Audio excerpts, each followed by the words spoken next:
Bueno, muy buenas noches, tardes o días, según en el momento en que estén viendo el presente video. Según los compromisos adquiridos, vamos a realizar unas clases acerca de algunos temas específicos. Bueno, para entrar en materia, vamos a hacer unos videos muy cortos para una fácil comprensión y voy enviando uno a uno según lo que vamos realizando.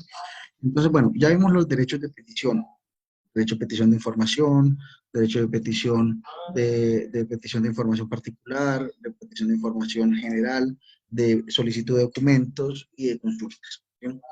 Entonces, frente a eso hay que tener en cuenta lo siguiente.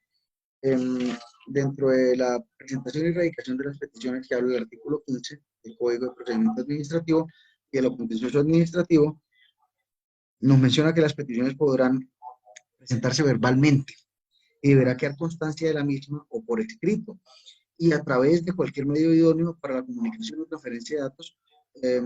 Los recursos se presentarán conforme a las normas especiales de este código, ¿sí? Que con una petición no se acompañe con los documentos e información requeridos por la ley, en el acto de recibo la autoridad debe indicar que debe aportarlos, ¿sí? Si éste insiste en que se radique la petición, pues así se hará dejando la constancia de los requisitos o documentos faltantes, ¿sí? Si quieren presentar una petición verbal, pide constancia de haberla presentado, el funcionario la expedirá en forma sucinta. Eso nos habla este artículo. Adicionalmente dice que las autoridades podrán exigir que ciertas peticiones se presenten por escrito y pondrán a disposición de los interesados sin costo, a menos de que la ley expresamente lo señale, formularios y otros instrumentos estandarizados para el ejercicio del derecho de petición. Dice que la petición escrita se podrá acompañar de una copia que recibida por el funcionario respectivo con anotación de la fecha y hora de la presentación y el número y clase de documentos anexos, tendrá el mismo valor legal del original y se devolverá al interesado a través de cualquier medio idóneo para la comunicación o transferencia de datos. Esta autenticación no causará costo alguno al peticionario. Frente a esto, nos habla un poco sobre cuáles, como los requisitos para presentar una petición, ya sea verbal o sea escrita. Si es verbal, pues obviamente se le debe levantar una constancia acerca del tema. La dejan para la administración. Si no, si la persona la pide, pues le deben dar copia también de esa constancia. Hay que tener en cuenta que dentro de estas solicitudes, dentro de estas peticiones, eh, la administración, si en el momento en que recibe una petición se da cuenta que falta algo, debe decir la persona, oiga, le falta algún documento. Si la persona insiste en que se radique, pues obviamente se tendrá que radicar, porque no se puede negar el derecho de petición, ¿sí? Sin embargo, en el momento en que la radique, debe dejar una constancia que se le informó a la persona y que la persona no quiso subsanar ese aspecto. ¿Listo? Y después vamos a ver los tópicos que hay y qué pasa cuando una petición es incompleta, ¿sí? Entonces, en esta primera parte, vemos que esa es la presentación y radicación. Se puede presentar y radicar por medios electrónicos, de manera verbal y de manera escrita, ¿no? Siempre con el radicado debido del funcionario que la recibe. Frente a los contenidos de las peticiones, pues ya lo vimos. La primera es la designación de la autoridad a quien se dirige, los nombres, apellidos completos de la persona. Y adicionalmente también hay otro elemento que es pues la dirección de notificaciones y dirección y en general todos los datos de la persona. También otro elemento es el objeto de la petición. El objeto de la petición pues es la petición o las pretensiones, ¿sí? Por otro lado están las razones que fundamentan la petición, que eso se llaman los hechos, ¿listo? Por otro lado está la relación que desea presentar de los documentos, que son los anexos o las pruebas que quiere aportar a la respectiva petición, y finalmente se encuentra la firma. Si, si existe, si existen, si existe alguna forma de estos numerales que falte, pues sería una petición incompleta, ¿sí? En este parágrafo se dice que la autoridad tiene la obligación de examinar integralmente la petición y en ningún caso la estimará incompleta por falta de requisitos o documentos que no se encuentren dentro del marco jurídico vigente, que no sean necesarios para resolverla o que se encuentren dentro de sus archivos. Es decir, si no lo establece la ley, pues no le puedo pedir cosas que no estén dentro de la ley a la persona. En un segundo parágrafo dice que en ningún caso podrá ser rechazada la petición por motivos de fundamentación inadecuada o incompleta, ¿sí?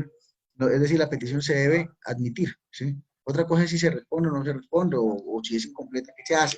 Eso ya nos trae el artículo 17 que habla sobre las peticiones incompletas y el desistimiento tácito, ¿sí? Nos dice lo siguiente el artículo 17, dice, en virtud del principio de eficacia, cuando la autoridad constate que una petición ya radicada está incompleta o que, o que el peticionario debe realizar una gestión de trámite a su cargo necesaria para adoptar una decisión de fondo y que la actuación pueda continuar sin oponerse a la ley, requerirá al peticionario dentro del término de los 10 días siguientes a la fecha de radicación para que la completen en el término máximo de un mes. Entonces, ¿qué pasa? Llega la petición, está incompleta. Usted tiene 10 días hábiles, los primeros 10 días, a revisar que la petición esté completa o no. Si está incompleta, usted debe, entonces, ¿qué hace allí? Dice que requerirá al peticionario, es decir, no devuelve la petición, sino le escribe un comunicado diciéndole al peticionario, oiga, su petición está incompleta. Y como está incompleta, ¿qué debe hacer entonces? Pues a llenar, subsanar lo que falta, ¿sí? ¿Cuánto le tiene que dar a la persona? El término máximo de un mes, ¿listo? Y cuando hablamos de un mes, no hablamos de 30 días, porque los días son calendarios, pero esto es de un mes, es decir, es un mes no hábil, sino calendario. Los días son hábiles, los meses son calendario y los años son calendario, es decir, es un mes, no 30 días, sino un mes, ¿listo? Quiero que quede claro eso. A partir del día siguiente en que el interesado aporte los documentos o informes requeridos, se reactivará el término para resolver la petición. Se entenderá que el peticionario ha desistido de su solicitud de la actuación cuando no satisfaga el requerimiento, salvo que antes de vencer el plazo concedido solicite prórroga hasta por un mismo término. ¿Sí? ¿Qué pasa? Le envió el documento diciéndole, fulanito de tal, su petición es incompleta, le falta un documento que la ley exige, complétela, le doy el término de un mes. Si la persona dentro de ese término no me subsana, pues ¿qué hago? Ahí hay un desistimiento tácito y ya se archiva la petición, no se tiene que responder. ¿Listo? Otra cosa es que la persona, de alguna manera, llegue y diga, no, pues no alcanzo a hacer eso, ¿sí? Entonces, pues también puede pedir una prórroga hasta de máximo por el término igual, es decir, puede pedir otro mes que le den para que subsane, pero debe escribirlo. ¿Listo?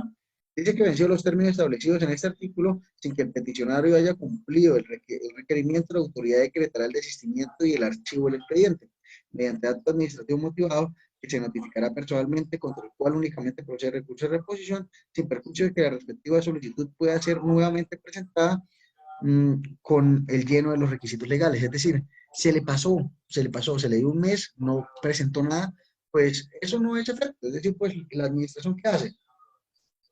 Archiva la petición, no la responde, sino le notifica que hubo desistimiento tácito, pero eso no es óbice para que la persona pueda volver a presentar esa petición. Es decir, si se me pasó el tiempo, pues vuelvo a presentar la petición, pero llenando lo que me faltaba. ¿No? Quiero que quede bien claro eso. Por otro lado, habla del desistimiento expreso de la petición. ¿Sí? Entonces, el desistimiento expreso de la petición, pues es por escrito. Si yo desisto la petición, tengo que decir que desisto. Entonces, dice lo siguiente el artículo 18 del Código, dice, los interesados podrán desistir en cualquier tiempo de sus peticiones, sin perjuicio de que la respectiva solicitud pueda ser nuevamente presentada con el lleno de los requisitos legales. Pero las autoridades podrán continuar de oficio la actuación si consideran necesaria por razones de interés público. En tal caso, se expedirá la resolución motivada. Digamos que alguien llegue y envíe un derecho de petición donde está colocando en conocimiento unos actos de corrupción de un alcalde, ¿sí? No de las alcaldías donde ustedes han estado, no, de otras alcaldías. Entonces, en esas alcaldías llegan y envían una petición, dicen, mire, el alcalde se roba la plata con el contratista, acá hay fotos y hay esto, ¿sí?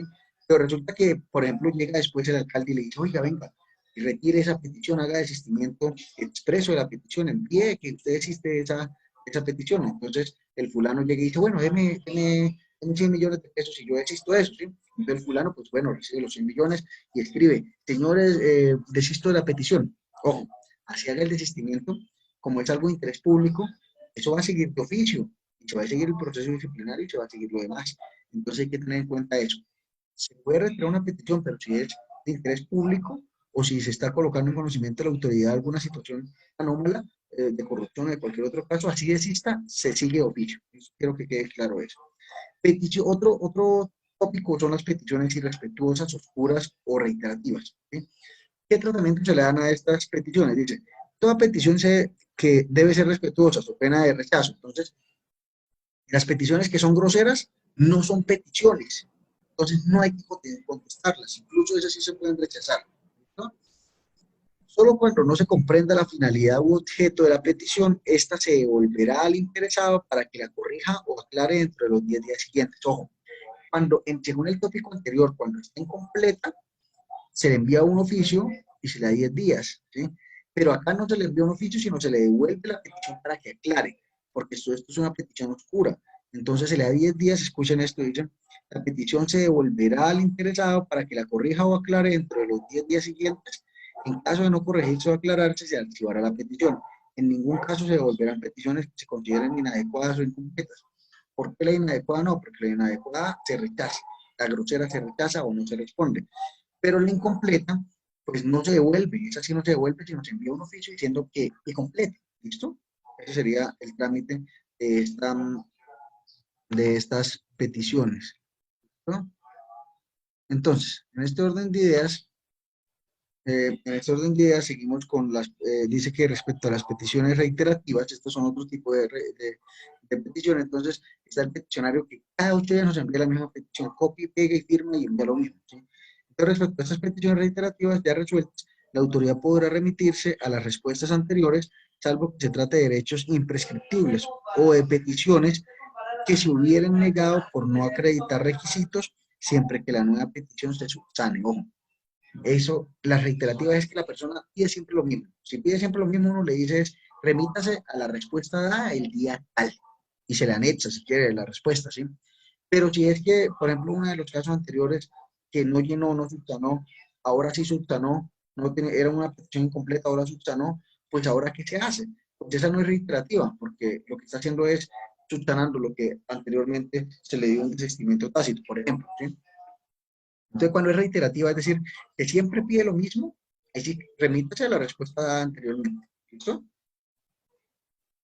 Entonces, eso sería la parte de las peticiones que quería de pronto, que quería de alguna manera ampliar la información sobre esos aspectos de peticiones incompletas, de peticiones reiterativas, oscuras y respetuosas, y de peticiones que de alguna manera se le tiene que dar un tratamiento especial a cada una de ellas según lo que hemos mencionado.